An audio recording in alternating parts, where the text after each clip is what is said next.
Hey everybody, how's it going? Glad to have you here. So I just wanted to talk about the situation that Carvana is in. They've been all over the car news lately because some alleged shenanigans that they have dealing, and I'm going to leave a link to the Hindenburg, I think that's how it's pronounced, the Hindenburg report, which has a bunch of stuff about Carvana. Now, I personally have sold a car to Carvana and I almost sold another one. I have a short on that, also link in the description. Carvana offered me like a lot of money for that car. Now, I sold my GR86 at a time where used cars were actually pretty high priced, and the GR86 was not a car that had a lot of inventory. So I had that going for me at the time. I lost very little money selling that car, and I actually love that car. The reason why I sold it is because it was such an incredible deal that I could not pass on. I also did the same with our old Camry. That was a 2008 Camry.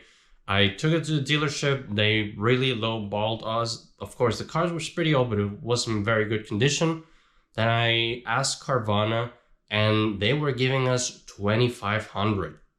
So I took it to the dealership, and they say, we'll match the offer.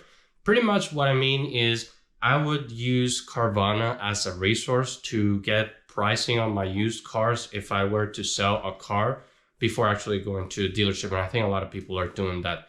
Now, the thing where Carvana seems weird about used cars is when you sell your car to them, they barely checked it.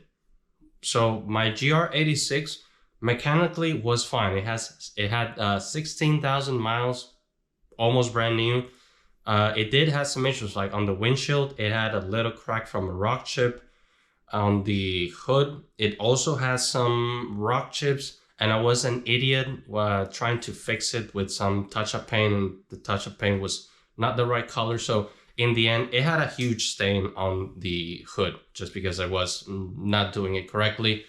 And I also kind of clipped a deer when I was going out of the house. So there was a little crack on the front bumper. If you got close to it, you couldn't see it far away.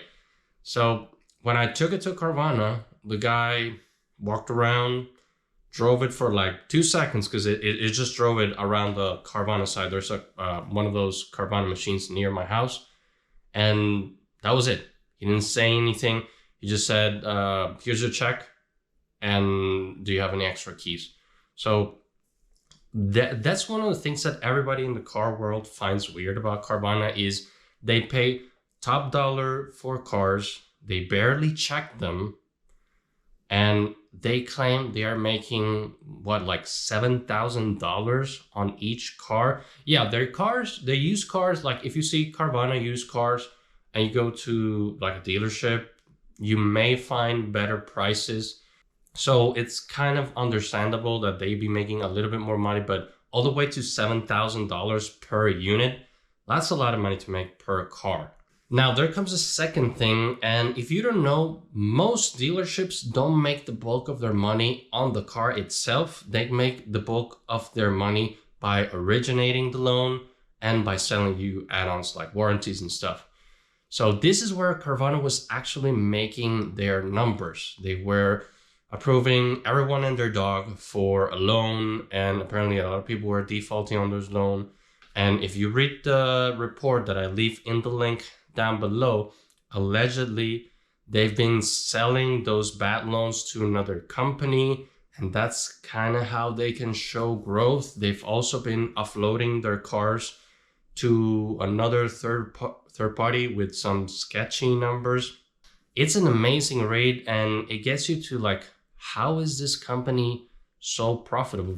If you see the history of the stock, it almost went bankrupt and miraculously recover, and it did all these great numbers. It's insane. If you follow like how dealerships work, like that's why the name of the channel is Car Market Guy, is because I like to follow how dealerships work and how they sell cars and all that.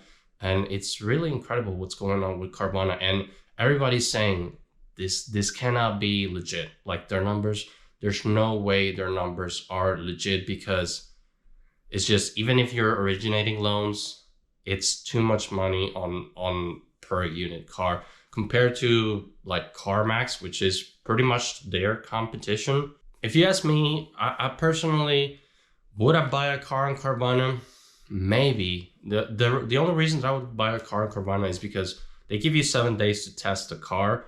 So if you're smart, you get the car, you take it to like 1 or 2 different shops to get 2 different opinions, make sure the car is in good condition, and if it's not, just return the car. That's it. That's one of the perks that I see of buying on Carvana. Other than that, nothing else, because if you negotiate just as much, you can get much better prices. Some other places, and it's always to test drive the car before buying it, although you do get test drive when you get the car. I've heard some stories and people actually here in Texas where they bought some cars from Carvana and never got the title, so they had to like keep sending them temp tags. Anyways, that's my take on it. Read the report down, it's very interesting. Subscribe for more stories like this, and I'll see you in the next one.